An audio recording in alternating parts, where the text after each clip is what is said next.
deemaa jira jechuudha.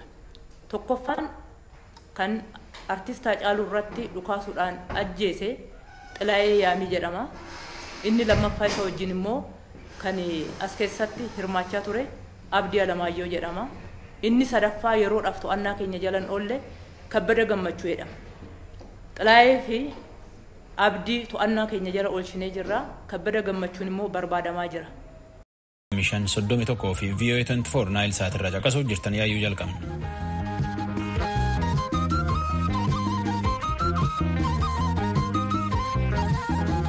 Wiixaa Tagay Saayidii barkum 2020 keessa jira. Ansoraa Laqeeti. Yaamichi karaa cufuuf Oromiyaatti labsan armaan keessa oole. Waraanni Tigraay humna waraanuu fi agarsiifachuu fi qalee magaalaan isaaniitti hiriira walitti dhufe.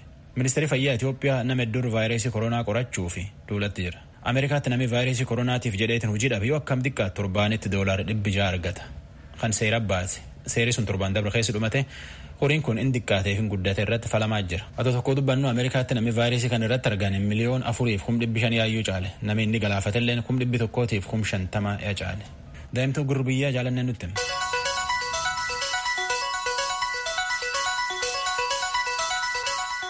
Attam jirtu kabajamtoota dhaggeeffattoota keenyaa oduunsaa kanaaf qabnu kunoo. Bulchiisa naannoo Oromiyaa bakka garaagaraatti gura waamamee wal qabatee sochiin geejibaa darbee hanqachuunsaa ibsamee jira.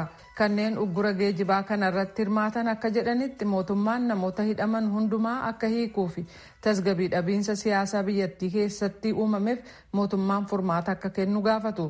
Bulchiisi mootummaa naannoo Oromiyaa gama isaatiin yaalii farreen nageenyaa taasisan ittiin jedhe jiraatus harkaa fashalee jiraa jedheera. Jiraattota godinaalee adda addaa fi aangawoota dubbisuudhaan gabaasa biyyarraa nu ergame oduu booda dhiyaata. Adoolessa 6 fuullee keenyaa qabee namoonni hundumtuu dhukkuba COVID-19 ilaalamuu qabu duulli jedhu ka jalqabamu ta'uu ministeeriin eegumsa fayyaa federaalaa Itoophiyaa beeksisee jira. Maatiin manneen miliyoona 17 keessa jiraatan 200,000 caalaa irratti qorannaa gaggeessuuf qiyyaafatamee jira. Torban 2 keessatti kanneen vaayirasii koronaan qabaman 10,000 arguuf jirra tilmaama jedhu jira. Itoophiyaa keessatti namoota vaayirasii koronaan qabaman keessaa harka 90 kanneen caalan mallattoo dhukkubichaa hin agarsiifne jedhamee jira. Kaayyoon duula kanaa bulchiisa naannolee fi mootummaa hirmaachisuun uummata hedduu dhaqqabuuf akkasumas namoota dhukkuba sukkaaraa, dhiibbaa dhiigaaf kanneen fakkaatan qaban irratti qorannaa gaggeessuuf ta'u Edan Garramoo gabaastee jirti.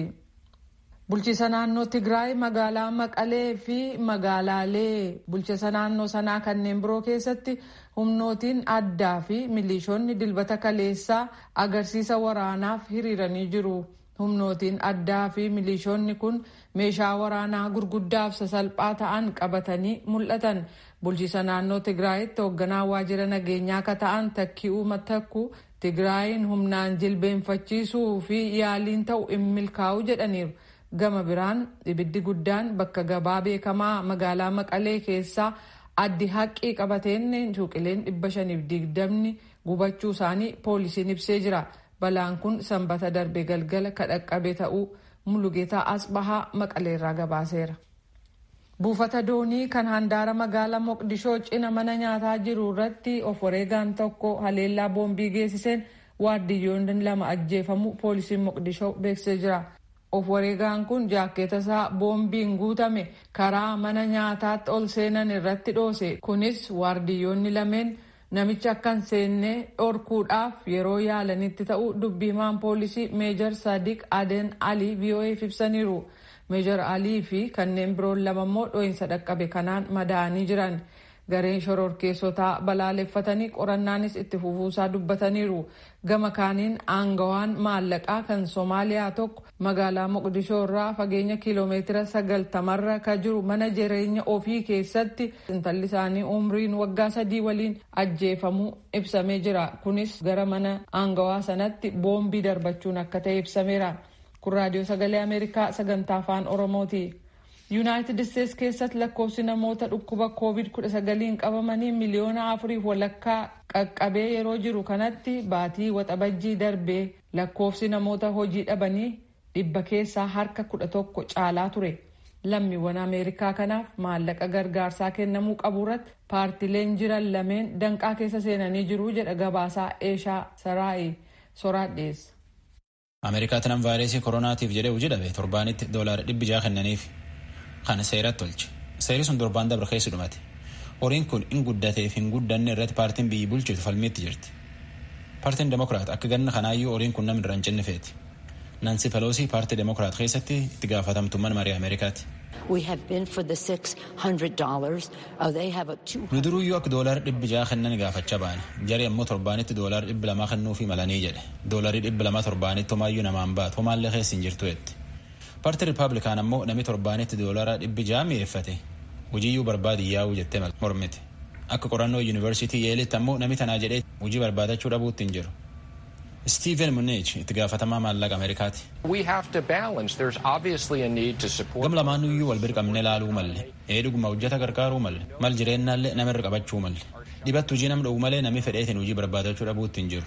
Taatullee nama gargaarraa jenneetiin horii akka dabra baamneetiin waan baankii mootummaa keessa baamne deebisuuf ammoo dhaloota dhufuutti liqee tuuluun mallee jedha. Warri man namaa kireessulleen namatti hojii dhabee jedheetiin mana keessa nam baasuu hin danda'u. Kanallee seeratti tolche. Seeri sun ammoo torbaan dabra dhumate. Irra waliigaluu baannaan nama hedduutti akkanaan rakkachuu danda'a. Paartiin Ameerikaa bulchite lamaan Ripaablikaanii fi Demokiraat jara kan akkamiin qarqaarraa irratti wal falmuu jiran. Wanni mirkanaa ammoo Ameerikaa keessatti vaayirasiin koronaa oluma deemuu jira. Agammaata nam 4,400,000 fi 500,000 ta'utti vaayirasii kan qaba. Nam 100,000 fi 50,000 caal galaafatu dhukkubi kunin. Nam miliyoona hedduutti hojii dhabellee namni miliyoona hedduu ka hojii dhibu kunin harkuma mootummaa eegata. Doolariin 600 torbaaniin namaa kennan jedhan tun hin diqqaattu moo hin guddatti irratti falmee jira. Falmi tana paartii lamaanitti irratti mari'achuu jira. Aangoonni masaraa White House fi Deemokiraatonni sadarkaa olaanaa kan Koongiresa keessaa wiixata har'aa gargaarsa maallaqaa weerara vaayirasii koronaa bifa haaraan ka'e kanaaf godhamuu qabu irratti marii itti fufuuf jiru. Magaalaa Melbourne keessatti roobiif taanii qabee daldalli akkaan barbaachisoo hin taane hundi akka cufaman Awustiraaliyaan ajajjee jirti. Kunis aangawoonni weerara vaayirasii koronaa bifa haaraan ka'e to'achuuf yaalii godhaniif ta'uun ibsameera. Aangawoonni eegumsa fayyaa kan Awustiraaliyaa wiixata har'aa akka gabaasanitti namoonni haaraa vaayirasii koronaan qabaman 429 yoo ta'an 13 kutaa Viktooriyaa magaalaa Melbourne of jalatti hammattee argamtu keessatti du'aniiru. Suuqilee irra hedduun industiriiwwan kan akka foon oomishan jimaataa qabee hojiin isaanii daangeffamuuf jira. Mootummaan kutaa Viktooriyaa akka labseetti dhukkubi COVID-19 dilbata kaleessaa magaalaa Melbourne keessatti balaa guddaa geessisee jedhe. Hojjetoonni Viktooriyaa keessaa kanneen lafa hojii isaaniitti eehama guyyaa dhukkubaa hin qabne yoo vaayirasii koronaan qabamanii adda of baasuutu irra jira ta'e gara $1,000 kennamaaf jechuudhaan muummichi ministeera biyyattii har'a beeksisaniiru. Oduun keenya kanuma.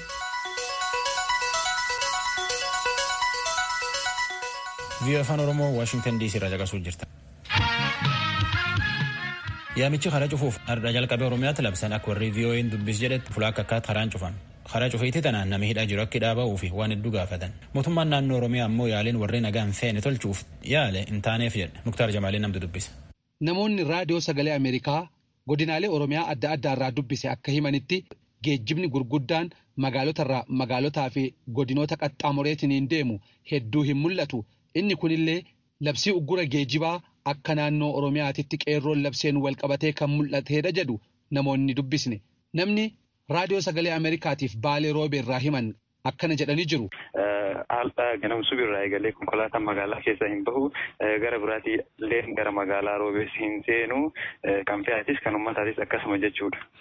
Maali sababni inni kun ta'aatiin jiruuf maal gaafiin isin gaafattan wanni sochii dhoowwitaniif?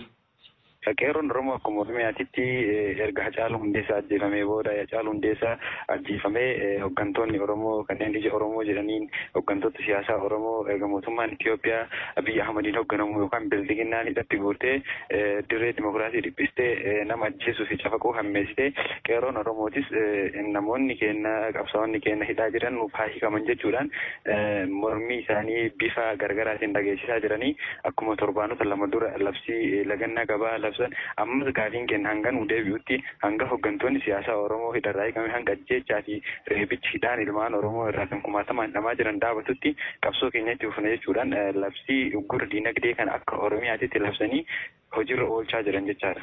Gama godina Arsii Lixaallee waanuma wal fakkaataatu jiraachuu dubbatu namni magaalaa Shaashamannee irraa dubbisne.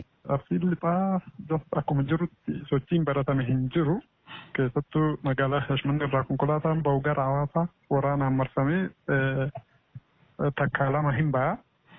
Ka baratame immoo konkolaataan gurguddaan ka fe'iinsa goggogaa akka baratame sanitti ka bahee bakka mara deemuu fi oliif gad deemu tokkollee hin jiru. Maali sababni wanni kun ta'eef?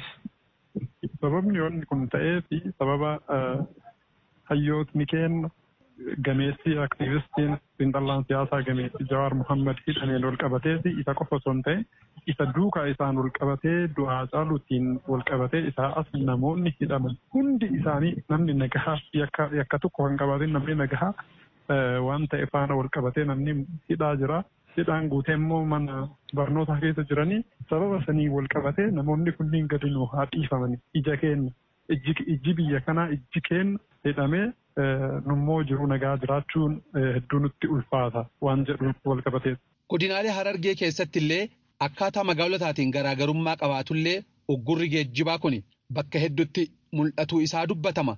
Halkanii guyyaa wiirtuu daldalaa ta'uudhaan kan beekamtu magaalli Awwadaay sochiin isii kan namni VOA'dhaaf dubbatan. Awwadaa keessa immoo wanta kallee wanta biraan jirtu amma karaa guddaan kun kan jira dhufuullee kan rafaa deema kun kan jiruuti illee kan jiruuti guddaan kun jiruuti biraan oolmaa arra karaa jiruuti haa ta'u karaa keessallee haa ta'u wanta kallee wanti himan kana awwadaa keessa qabu dabre hin jiru karaan immoo dabballi duraan halkan guyyaa deemu sun amma waa akka kallee hin jiru magaalaan dukaanonni fi magaalaan babbanaadha magaalaan manni malee babbanamaa Kalau wanni seen bagi rasa ini jiman seen sin jiru harmani lah kasuma. Karafu sochi itu ko magala keessa kan baay'ee tajaajila itu malee waasa kan ishee kan jirtu. Maali kaayyoo wanni kun godhameef? Kaayyoo kun amma lagannaa akka Oromootti qeeroo Oromiyaa kana hojiirra oolchuudha.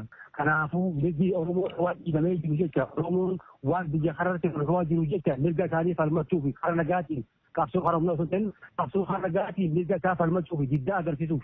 Bulchiinsi mootummaa naannoo Oromiyaa garuu uggura geejjibaatii fi sochii dhooggameetiin jira jedhamu kana soba jechuudhaan deebise. Dubbi himaan bulchiinsa mootummaa naannoo Oromiyaa obbo Geetaachoo Baalchaa raadiyoo sagalee Ameerikaatiif akka himanitti dhoorgiidhaa fi uggurri kun kanneen farreen nagahaa fi misoomaa taasisan yoo ta'u akkuma kanaan dura taasisaatiin turan yeroo arfaffaadhaaf harkaa fashale jedhu.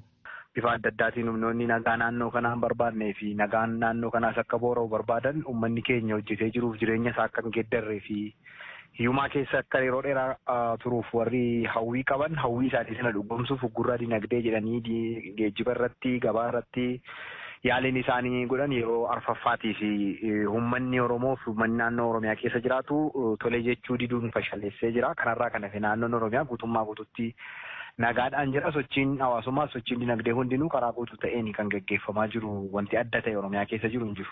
Fakkeenyaaf amma bakka muraasa bilbilleetiniin turre fakkeenyaaf Awwadaay sochiin akka duraaniitii miti magaalaa keessa jiraatullee konkolaattonni gurguddoon socho'an baay'ee akka hin jirree fi akkasumatti ammoo gama Shaashamannees akka duraanii akka hin taane Baalee Roobees isa kanniin hubannee turre fakkeenyaaf magaalaa Adaamaa qaamaan keessa deemneetiniin laalle immoo yoo fudhannee naannoo 11 Harargeerraa jimaan heddumminaan itti dhufu. Jimaan muraasni qofa dhoksaadhaan ganama kana halkan akka galee nuuf himanii konkolaattota rukutamanii naannoo sanitti mul'atanillee argine inni kunniin maalirraa kan ta'e jettu obbo Geetaachoo.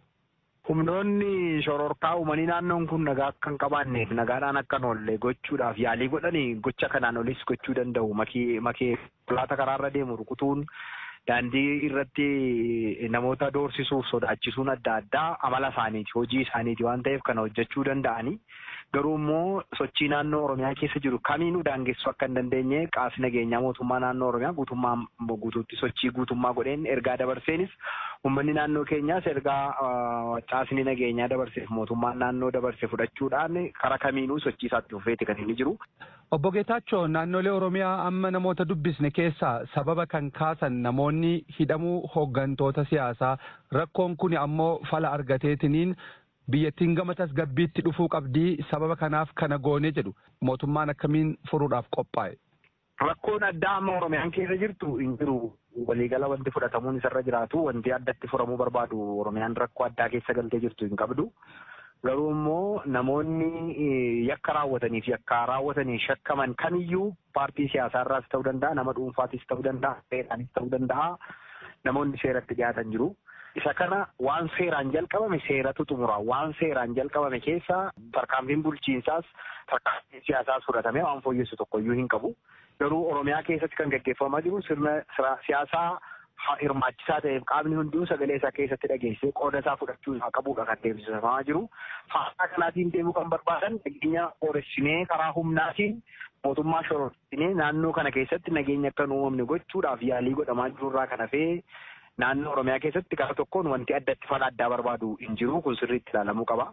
Saafiin lama jiru garuu biyya diignaa sirna diignaa Oromoof Oromiyaa dinagdee keessaa baafnee hiyyummaa keessatti deebifnaa jedhanii humna deemaa jiranii fi lakkii rakkoon kamuu yoo jiraate karaa nagaaf karaa demokraatawaa ta'een mareedhaan hiiknee Oromoof Oromiyaa dinagdee isaa cimsinee itti fufsiisuu qabnaa humna jedhu gidduutti falmii geggeeffamaa jiru. Falmiin kun immoo abbaan mo'atu uummanni Oromoos hin beekaa. Falmiin dhugaan dinagdee Oromoo cimsuudhaaf Oromiyaaf Oromoo misooma keessatti galchuun jijjiirama fiduun irra jiraata malee dinagdee isaa ugguruudhaan isa inni qabu gubuun ajjeesuudhaan dinagdeen jijjiiramus biyyi jijjiiramtus Oromiyaaf Oromoo misoomtus hin jirtu. Kallattii kanaan kan deemu kamiyyuu farra uummata kanaatii nageenya kan booressu waan ta'eef olaantummaa seeraa mirkaneessuuf humna guutuudhaan hojjechaa jirra. Wanti adda ta'es Oromiyaa keessa hin jiru. Naannolee raadiyoon sagalee Ameerikaa dubbise gaafiin wal fakkaataan rakkoon siyaasaa yeroo ammaa kanatti mul'ataatiin hin jiru mootummaan karaa nagahaatiin akka furuuf tarkaanfii gama nagayaatii fi hokkora maleessaa fudhataatiin hin jirra jechuudhaan dubbataniitiin hin jiru. Gabaasa sagalee Ameerikaatiif Muktaar Jamaal Adaamaarraa.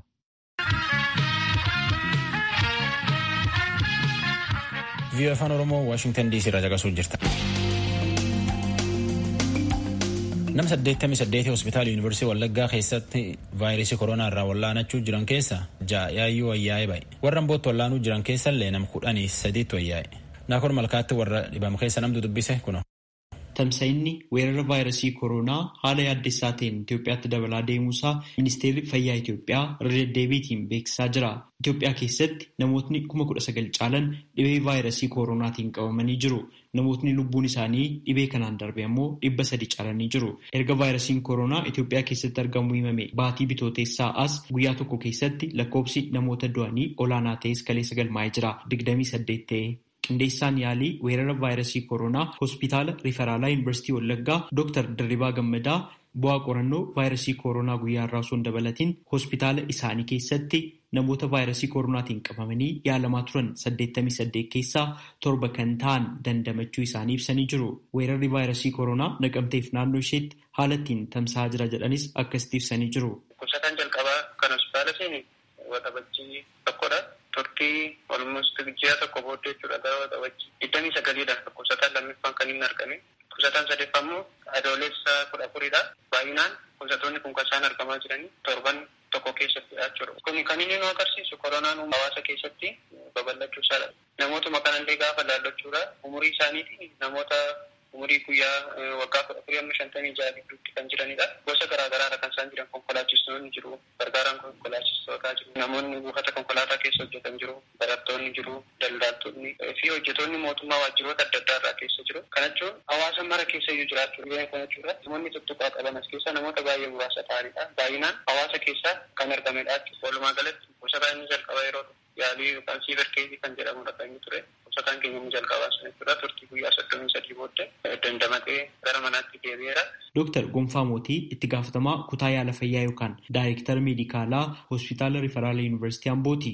Vaayirasiin koronaa haala yaaddessaa ta'een Amboof naannoo isheetti tamsa'aa jiraachuu isaati kan isaan dubbatan. Humni kun gara biyya keenyaa galee amma naannoo gara ji'a 5 kan deemu akkuma dhukkubsataan jalqabaa gara magaalaa Amboo galeeni jalqaba irratti sodaa guddaadha kan ture. Namni illee of eeggannoo guddaa gochaa ture. Isarraa kan ka'e gara jalqabaa sanarratti dhukkubni kun baay'inaan argamaan turre jechuudha.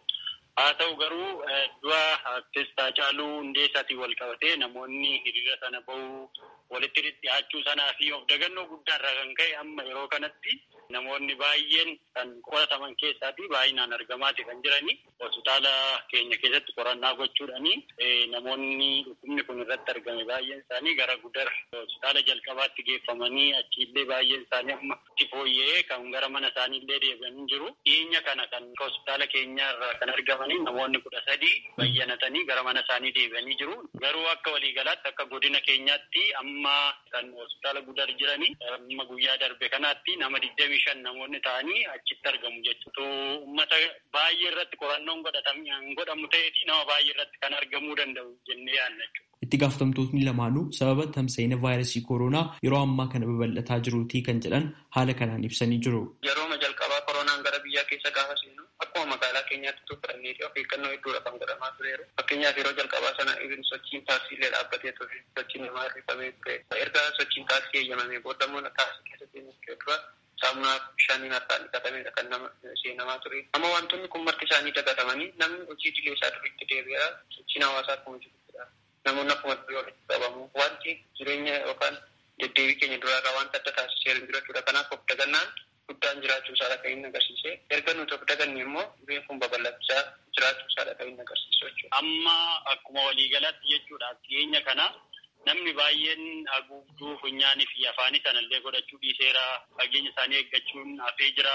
Namni harka isaallee yeroo yerootti dhiqachuus sun waan ta'eefi humni kun akka waan hin jirre siyaasaaf qofa akka namni itti fayyadamutti kan fudhatanillee jiru. Inni kuni balaa guddaa fiduu danda'a jechuudha. Hanga gabaasni kun qindaa'etti hospitaala lamaanittuu namni kutaa hordoffiin olaanaatti adeemsifamu kutaa ICU keessa jiru hin jiru, lubbuudhaanis kan darbee hin jiru jechuun dubbatanii jiru. Tamsa'ina vaayirasii kooroonaa kana ammallee dhaabuudhaaf maloota ni dandeessu jedhan haala kanaan ibsanii jiru. Dooktar Dirribaa Gammadaa fi Dooktar Gonfaa Mootii. Kanaan dura wanti baay'een himamaa tureera. Harka keenya saamunaaf bishaaniin dhiqachuu, harka keenya osoo hin dhiqatiin fuula keenya tuquu dhiisuu, geenya keenya eeggachuu, bakka namoonni walitti qabaman dhaquu dhiisuu, mana keenya keessa turuu, manaa bahuun dirqama yoo ta'e immoo haguuggii afaanii funyaanii fayyadamu, gosoota ogeessaa fi ministeera fayyaa irraa bahu wantoota kana hordofuudhaan hojiirra oolchuudhaan matarraa kan eegan jechuudha. Amma deemee namni umurii dargaggeessaa namni dhukkuba dabalataa hin qabne irratti illee amma kana dhukkubni kun cimuu dhiisuu danda'a waan ta'eef namoonni dhukkuba dabalataa qaban kan akka dhukkuba sukkaaraa, dhukkuba onnee, dhukkuba dhiibbaa dhiigaa fi kan wanta adda addaa illee ofirraa qaban irratti gatii guddaa isaan kaffalchiisu waan danda'u. Namni kamiyyuu ofiisaa qofaadhaaf otoo hin taane obboleessa isaa maatii isaatiif jecha ammallee harka isaa dhiqachuu, haguugduu funyaanii fi afaanii kana godhachuu, fageenya isaa eegee deemuu fi dhukkubni kun dhukkuba balaafamaa ta'uusaa hubatee isa kan ogeessonni fayyaa jedhan kana hojiitti kutti yoo deema ta'e balaa kana hambisuun hin danda'amu kan jedhudha kan qabu. Bakka yaaliin kooronaatti adeemsifamu hospitaala jalqabaa Gudar keessatti namoota vaayirasii kooroonaatiin qabamanii yaalamanii maqaa isaanii himuu kan hin barbaanne raadiyoo sagalee Ameerikaaf yaada isaanii kennanii turan. Jiraataa magaalaa Ambooti dhibee kana kan baruu dandeenye akkuma carraan hospitaala keessa kan inni hojjetu dhukkubsataan shakkamee wayii jira tureyyuu dhukkubsataan sun waan shakkameef dhukkubsataa sana ilaallee waan jirruudhaa fi namoonni muraasni dhukkubsataa sana wajjin tuttuqaa qabnu qorannaa akka goonuu nutti himamu soomuda yookaan saampilii sana kennine guyyaa tokko booda dhibee kana waan qabamtanitti waan jedhamu dhukkubamee jechuudha.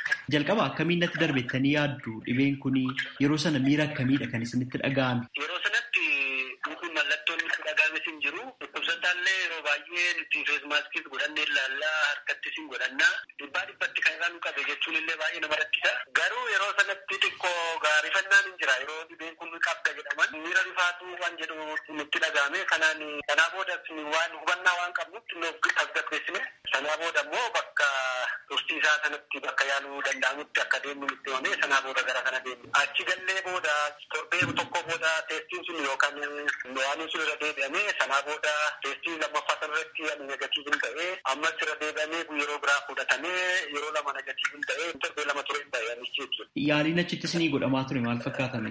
Yaaliin ba'eessaa achitti wanti godhamuu qabu hunduu nu godhamaa ture. Gorsi adda addaas nu godhamaa ture. Yeroo yerootti immoo geessonni seenanii wantoota ilaalamuu qaban ilaaluu ture. Wanti deeggarsi barbaachisu hundumaa bifuma gaarii nu kennamaa ture. Mee maal dhaamtu? Dhibeen kun harki baay'een mallattoo kan qabnee fi namoonni muraasni mallattoo dhukkuba ulfaataa fi hanga du'aa geessisu waan geessisu jiruu fi namoonni baay'een mallattoo kana namoota muraasa irratti arganii namni hunduu fayyaa bahee jedhanii garan taanetti akka hin deemnee fi dhibeen kun harki baay'een isaa mallattoo agarsiisuu ibsuu danda'a. Namni muraasi immoo namni tokko du'uunuu dhiibbaa guddaa qaba waan ta'eedhaa fi gorsa ogeessa fayyaa dhaga'anii dhibeen kun hin jiru.